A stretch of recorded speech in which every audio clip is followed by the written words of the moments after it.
இங்கே என்ன சொல்கிறதுன்னு எனக்கு புரியல. இங்கே பல பேர் அவங்களோட லைஃபே போனாலும் பரவாயில்ல, வீட்டில் இருக்கவங்க சந்தோஷமாக இருந்தால் போதும்ன்ட்டு டெய்லியும் வேலைக்கு ஓடிட்டு இருக்கோம். ஏதோ ஃபீல்டுகளை வேலைக்கு ஓடிட்டு இருக்கோம். ஆனாலும் சில பேர் அதை புரிஞ்சிக்காமல் குடிச்சிட்டு வீட்டில் இருக்க பொருளை உடைச்சிக்கின்னு தேவையில்லாமல் பேசிக்கின்னு ரொம்ப மனசை கஷ்டப்படுத்துகிறாங்க. அந்த டைமில் என்ன பண்ணுறதுன்னு எனக்கு தெரியல. நான் அடித்தும் பார்த்துட்டேன், திட்டியும் பார்த்துட்டேன், கெஞ்சும் பார்த்துட்டேன், காலில் ஊந்தும் பார்த்துட்டேன். ஏன் இத்தனைக்கும் நான் ஃப்ரீடமும் கொடுத்துட்டேன், நீ குடிச்சிக்கோ, ஆனால் டீசெண்டாக இருந்தால் மட்டும் போதும், யாரையும் தொந்தரவு பண்ணாத, குடிக்கிறியா கம்முன்னு சாப்பிட்டு தூங்கிட்டுன்னு சொல்கிறேன். ஆனால் இதெல்லாம் பண்ணவே மாட்றாங்க.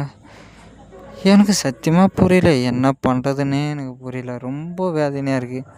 இதெல்லாம் நினச்சா நம்ம அடிச்சிட்டாலும் நம்ம மனசு ஃபுல்லாக என்னடா ஐயோ நஷ்டமான்ட்டு ஒரு கஷ்டமாக இருக்குது. அப்படி இல்லையா, திட்டாலும் நம்மளுக்கு ஒரு மாதிரி ஆயிடுது, மூஞ்செல்லாம் ஒரு மாதிரி வாடி போன மாதிரி, எதையோ ரொம்ப பெரிய விஷயத்த இழந்துட்ட போல் ரொம்ப மனசுக்குள்ளே வலி அதிகமாகிடுச்சு. ஆனால் அது அவங்களுக்கு யோசிப்பாங்களா யோசிக்க மாட்டாங்களான்னு எனக்கும் புரியல.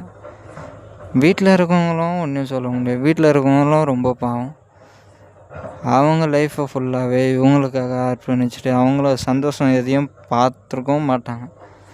அப்படி இருக்கிற நிலைமையில் இப்படிலாம் இருக்காங்களே, கொஞ்சமாச்சுன்னா அண்டர்ஸ்டாண்ட் பண்ணுறாங்களா? பண்ணுறதில்ல.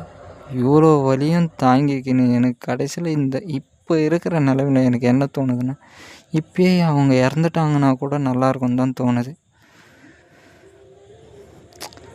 உங்களுக்கு இந்த நிலைமையில் இருந்தால் உங்களுக்கு என்ன தோணி இருக்கும் கமெண்ட் பண்ணுங்கள். பட் எது நடந்தாலும் லாஸ் நம்மளுக்கு மட்டும் இல்லை.